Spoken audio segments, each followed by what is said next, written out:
कि तौबा या रब, आज से मैं मेरे वालिदैन को नहीं सताने वाला हूं।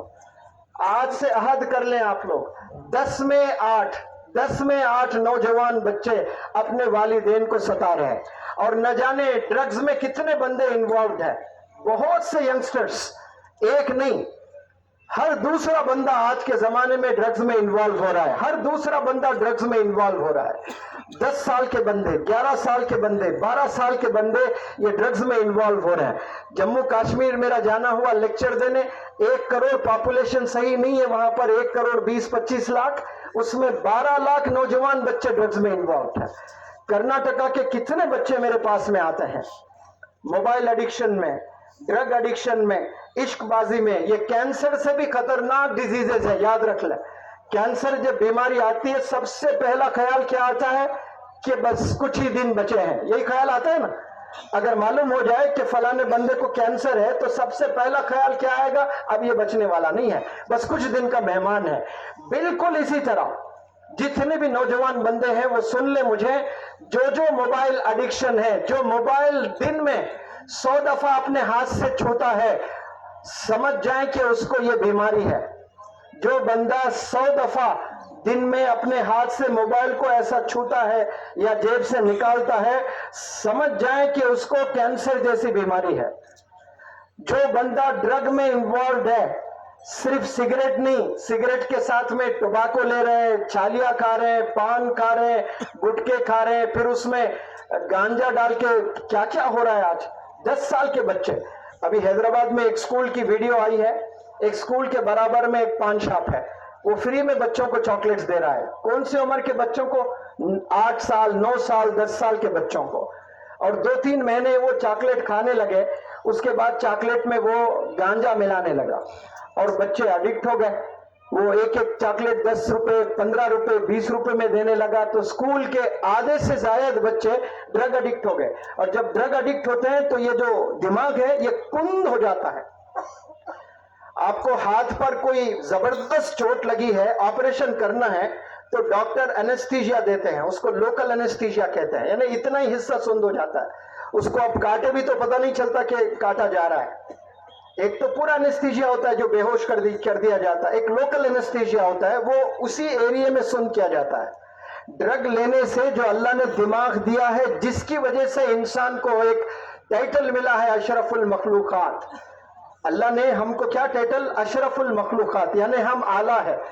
अल्लाह ने कितनी चीजें बनाई हैं इस दुनिया में, बहुत सी चीजें, आसमान, जमीन, पेड़, जानवर, क्या क्या चीजें अल्लाह ने जितने भी बनाए, उन सब चीजों को आप इकट्ठा कर लें और अल्लाह कह रहा है ये सारी चीजें एक तरफ और इंसान एक तरफ। इंसान मेरा बेहतरीन, मेरा क्रिएशन है, आला है, बेहतरीन है, सुप्रीम है। एक क्लास में 40 बच्चे होते हैं तो टीचर सिर्फ 3 बच्चों की तारीफ करता है कि ये टॉपर है, ये बेहतरीन है, ये आला है। लेकिन अल्लाह कह रहा है सारे इंसान आला है, बेहतरीन है। अफसोस कि हम लोग रियलाइज नहीं किए अभी तक, हमने इस्तेमाल नहीं किया ब्रेन का, हाथ का, पैर का।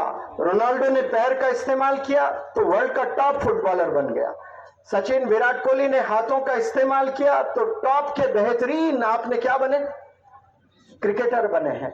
कुछ उलमा हजरात ने कुरान पर खूब मुताला किया तो जबरदस्त मुकर्रिर बन गए, वर्ल्ड के टॉप स्पीकर्स बन गए।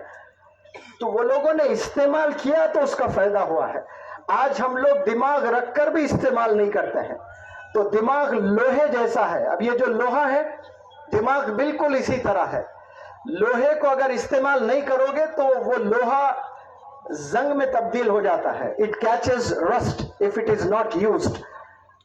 पानी को एक जगह रखें तो पानी इम्प्योर हो जाता है, अंग्रेजी में कहते हैं stagnant water loses it's purity. Stagnant water यानी ठहरा हुआ पानी, रुका हुआ पानी, वो उसमें जो फ्रेशनेस है, जो प्यूरिटी है, वो खो देता है।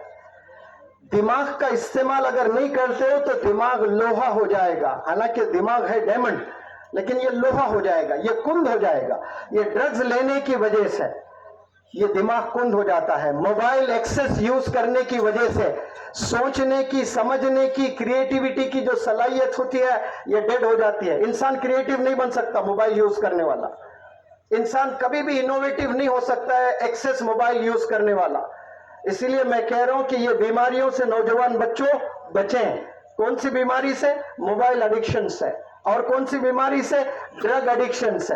और कौन सी बीमारी से? इश्कबाजी से। आज 10 नौजवान में 5 नौजवान इश्क की वजह से, टैलेंटेड है, बेहतरीन बंदे हैं, लेकिन सिर्फ इश्क की वजह से अपना करियर तबाह कर चुके हैं। मैं आप लोग से इल्तिजा करता हूं कि आप लोग इन बीमारियों से बचें। ये 3 से अगर आप बचेंगे इंशाअल्लाह और अपनी जवानी सर्फ करेंगे किताबों में, स्किल्स में, तो फिर आपका मुस्तकबिल सुनहरा है। 12 साल की उम्र जब मौलाना अबुल कलाम आजाद साहब की थी, आपने घर में बाकायदा लाइब्रेरी सेटअप कर दिया था।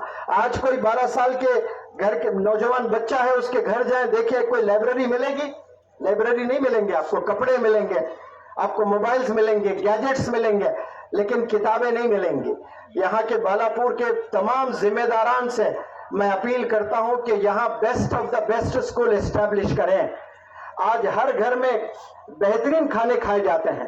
1 किलो गोश्त अगर आप खाते हो तो 1000 रुपए उसका प्राइस होता है। आप अगर चिकन खाते हो तो 300-400 रुपए होता है। एक अच्छा स्कूल कोई कायम करता है तो वाकई में उसकी फी भी अच्छी होनी चाहिए, उसके टीचर्स भी अच्छे होने चाहिए। टीचर्स अच्छे कब मिलेंगे? जब टीचर्स को अच्छा पैकेज मिलता है।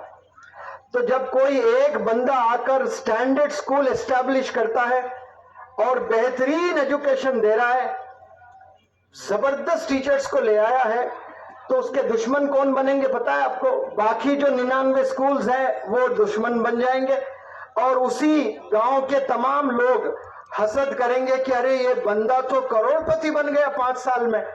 एक बंदा अगर करोड़पति बन भी रहा है आपके पैसों से, लेकिन आप ही के मोहल्ले, आप ही के गांव के बच्चों को वो डॉक्टर्स बना रहा है, इंजीनियर्स बना रहा है, साइंटिस्ट बना रहा है, तो कोई नुकसान नहीं कर रहा है वो। लेकिन 100 स्कूल है लेकिन कुछ भी नहीं कर रहे 20 साल से, उससे अच्छा है कि कोई एक बंदा करोड़ों कमा ले लेकिन पूरे गांव के बंदों को करोड़पति बनाने का हुनर सिखाओ। आज छोटी सोच रखती है मुसलमान कौम, किसी को आगे देख नहीं सकते। कोई एक स्कूल चला रहा है, जबरदस्त स्कूल है, अरे भाई उसने फी बहुत अच्छी रखी। आज हमको फ्री में एजुकेशन चाहिए। आप जाकर खड़े हो जाएं गोश्त के दुकान के सामने, कभी जिंदगी में 10 साल से आप गोश्त ले रहे हैं, कभी एक दिन 1 किलो गोश्त फ्री दिया कोई? जवाब दे। 10 साल से आप गोश्त ले रहे हैं, कोई दिया? 10 साल से एक ही दुकान में जाकर आप चावल ले रहे हैं, कभी जाकर बोलो आज नहीं है 5 किलो देगा? कोई नहीं देंगे आपको। 10 साल से आप बस में ट्रैवल कर रहे हैं, भाई मैं 10 साल से कर रहा हूं, आज नहीं है कंडक्टर साहब, उतार देगा आपको। और स्कूल में पैसे देने के लिए घबरा रहे हैं। गोश्त के लिए पैसे है, स्मार्टफोन के लिए पैसे है, कपड़ों के लिए पैसे है। शादी 10 लाख 15 लाख की, दुल्हन ड्रेस ले रही है तो मिनिमम 30,000। गरीब बच्चियों की बात कर रहा हूं, अमीर बच्चियां तो 2-2 लाख 3-3 लाख प्री वेडिंग के नाम पे शादी से पहले ही जिना कर बैठ रहे हैं।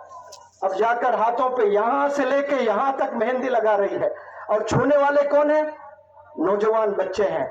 उसका ईमान नहीं, कुछ नहीं, ले आकर मां बैठी है, बेटी का यहां से यहां तक हाथ जिस्म दिखाकर मेहंदी का डिजाइन लगा रही है। कौन छू रहा है? कोई दूसरा बंदा छू रहा है हाथ को। गवाह कौन है? मां है। ये जमाना चल रहा है, कहां अल्लाह की मदद आएगी? एक बेहतरीन स्कूल होना चाहिए। वो स्कूल से अगर स्कूल के ओनर को पैसे भी मिल रहे हैं तो मिलने दें, लेकिन फायदा अल्टीमेटली किसको हो रहा है? इसी कौम के बच्चों को फायदा होने वाला है। यही के कौम के बच्चे मुस्तकबिल में जाके बेहतरीन काम करने वाले बनेंगे। लेकिन 20 साल से ऐसे ही स्कूल कोई बड़े कुछ किए नहीं, यहाँ पे कारनामे नहीं हुए, तो फिर तो बेकार है। कम से कम एक हाई स्टैंडर्ड वाला स्कूल यहाँ पर आना चाहिए। जिम्मेदारान सब मौलाना हुज़ैफा साहब वस्तानवी से टच में रहें, अक्कल कुआं आए, उनसे मशवरा करें, इंशाल्लाह आपको एक बेहतरीन फार्मूला देंगे। यहाँ इतनी बड़ी कौम है, बेहतरीन स्टैंडर्ड का कोई स्कूल नहीं है। तो मैं इल्तिजा करता हूं कि तमाम जिम्मेदारान, आप लोग आप पैसे निकाले, 5-5 लाख निकाले, 100 लोग दो 5-5 लाख, जबरदस्त स्कूल तैयार हो जाएगा। यहाँ पर आपको कयामत तक इसका अजर मिलता रहेगा इंशाअल्लाह। आप 5 लाख, अगर किसी को बीमारी आ जाए, आप डॉक्टर कहें आपको कि आप सीरियस बीमारी में है, आपको 10 लाख देना, ऐसे दे देंगे 10 लाख। कौम के लिए आज हम 5 लाख नहीं दे पा रहे हैं। तो जिम्मेदारान लोग आए मौलाना हुज़ैफा साहब के पास, अक्कल को आकर बैठे, एक फार्मूला बनाए, एक बजट बताएं आप, हमारे पास ये बजट है, ये जमीन है, आप हमें बताएं कि कैसे स्कूल एस्टैब्लिश करना है। इंशाल्लाह देखना 10 साल में बालापुर एक नक्शे में बदल जाएगा। जैसे आसमान में तारे बहुत नजर आते हैं, चांद एक ही होता है, तो महाराष्ट्र के मैप में अगर ऊपर से जाकर देखें तो बालापुर तारे की तरह नहीं दिखना चाहिए, चांद की तरह दिखना चाहिए इंशाअल्लाह। ऐसी ही इस्लामिक वीडियो और बयानात के लिए हमारे चैनल राज़िक जिया और ऑफिशियल को सब्सक्राइब करें।